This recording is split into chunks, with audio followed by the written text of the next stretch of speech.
I think too much with polyamory in the media right now, because it's a lot of us who are polyamorous are trying to have it become more acceptable. We put out a lot of like, this is so good when you feel compursion with your metamor and you like find your people and your best friends, but also like, God, so much work, it's so much talking. All the talking, lots of time management. So much, like Google Calendar, like it looks like a unicorn just barfed up rainbows all over my Google Calendar. I can't even, like, I have to hide people's calendars because there's too many now that I'm seeing. And so it's not all like sexy, fun, and compursion and happiness all the time. Like there's some challenges like any other relationship.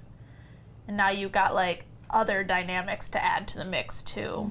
Totally. So it's not for everyone. Yeah. Well, and the other underlying thing is the amount of self-awareness that's required, and checking in and emotional strategies. Yeah. Like, oh, can I just go back to drinking too much and numbing? Nope. Right. Or going back to like feeling justified and being mad at anything my partner does, because in monogamy, anything they do that's not focused on you is wrong. Yeah. Like, and in non-monogamy, like, you have to actually figure out what's making you upset.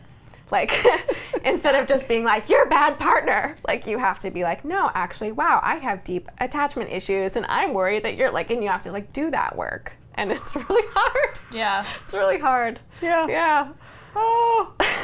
I hate the idea when people say like polyamory's next level relationship stuff, because I'm like, you could do polyamory really like basely and poorly too. Yeah. But it is like next level in the way of like, if you're really trying to do it well, you do kind of have to put yourself through a bit of a, I don't know, like boot camp of trying to, like trying to figure your own shit out. And even if you haven't got it all figured out yet, at least acknowledging that you have shit, that you have responsibility. Right. And because if you don't, like, it blows up and causes a lot of drama, and you've got more people now whose feelings you have to consider, and community dynamics and all that other kind of stuff. So like, it's not for the faint of heart, in that like, you gotta put in some work if you want the successes to come off of it.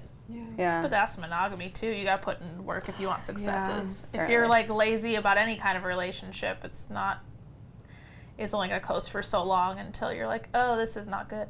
Yeah, I was thinking and flashing on what you were saying earlier about telling the truth and vulnerability. I'm thinking of like, if there's like some sort of like sexuality / polyamory like toolkit of things one might need to be good at these sort of things. Like honesty and vulnerability, access to that would be in there. A good therapist.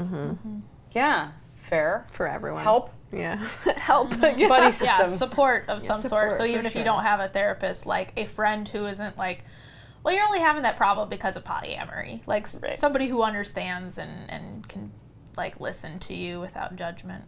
Yeah. Sure. Yeah. What other tools you think are useful? I think a grip on your relationship to sexuality, sort of bring together what we were just talking about. Like, and that doesn't have to be like, be a sex expert, be a, down for anything. Like, knowing what sex means to you. Because if you're going to be engaging with partners who are engaging in sex with other people, it's probably going to bring it up. Word.